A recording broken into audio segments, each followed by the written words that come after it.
ನಾನು ಐ.ಟಿ.ಲಿ ಜಾಬ್ ತಗೊಂಡು ನೆಮ್ಮದಿಯಾಗಿದ್ದೀನಿ. ನನ್ನ ಜೀವನದಲ್ಲೇನು ರಿಸ್ಕೇ ಇಲ್ಲ ಅಂದ್ರೂ ಜುಗ್ಗಿ ಥರ ಆಡ್ತಾಳೆ ಅನ್ನೋ ಎಲ್ಲರಿಗೂ ಈ ವಿಡಿಯೋ.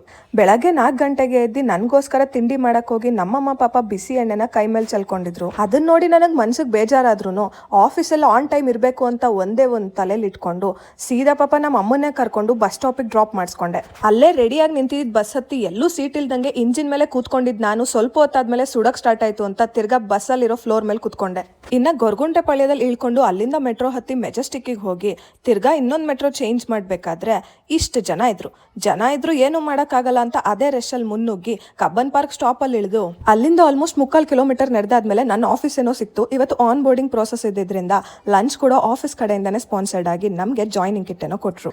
ಆದ್ರೆ ನನಗೆ ಟಾಸ್ಕ್ ಆಗಿದ್ದು ನಾನು ಆಲ್ರೆಡಿ ತಂದಿದ್ದ ಬ್ಯಾಗ್ ಜೊತೆ ಈ ಜಾಯ್ನಿಂಗ್ ಕಿಟ್ನ ಎತ್ಕೊಂಡು ಆ ರಶಲ್ಲಿ ಮೆಟ್ರೋ ಹತ್ತಿ ಸೀದಾ ನವಯುಗ ಟೋಲ್ ಹತ್ರ ಇಳ್ಕೊಂಡು 1/4 ಗಂಟೆ ಬಸ್ ಕಾದಾದ್ಮೇಲೆ ಬಸ್ ಏನೋ ಸಿಕ್ತು. ಆದ್ರೆ ತಿರ್ಗಾ ಅದ್ರಲ್ಲಿ ಸೀಟ್ ಇರಲ್ಲ. ಮೆಟ್ರೋಲಿ ಅಷ್ಟೋ ತನಕ ನಿಂತಿದ್ ನನಗೆ ಫುಲ್ಲು ಸುಸ್ತಾಗಿ ಮೆಟ್ಲತ್ರನೇ ಪೇಪರ್ ಹಾಕೊಂಡ್ ಕೂತೆ. ಇನ್ನ ಇಷ್ಟೊತ್ತು ಆಲ್ರೆಡಿ 9:45 ಆಗಿತ್ತು. ಬಸ್ ಸ್ಟ್ಯಾಂಡ್ ತನಕ ತಿರ್ಗಾ ಹೋದ್ರೆ ಲೇಟ್ ಆಗುತ್ತೆ ಅಂತ ಪಾಪ ನಮ್ಮಪ್ಪ ಬಟ್ವಾಡಿಯಿಂದಾನೆ ನನ್ನ ಪಿಕ್ ಮಾಡಿದ್ರು. ಈ ತರ ನಾನು ವಾರದಲ್ಲಿ 3 ದಿವಸ ಓಡಾಡ್ತೀನಿ. ಸೊ ಆಬ್ವಿಯಸ್ಲಿ ನಾನು ₹1 ಖರ್ಚು ಮಾಡ್ಬೇಕಾದ್ರು 1000 ಸತಿ ಥಿಂಕ್ ಮಾಡ್ತೀನಿ. ನೀವು ಜುಗ್ಗಿ ಅನ್ಕೊಂಡ್ರು ಪರವಾಗಿಲ್ಲ.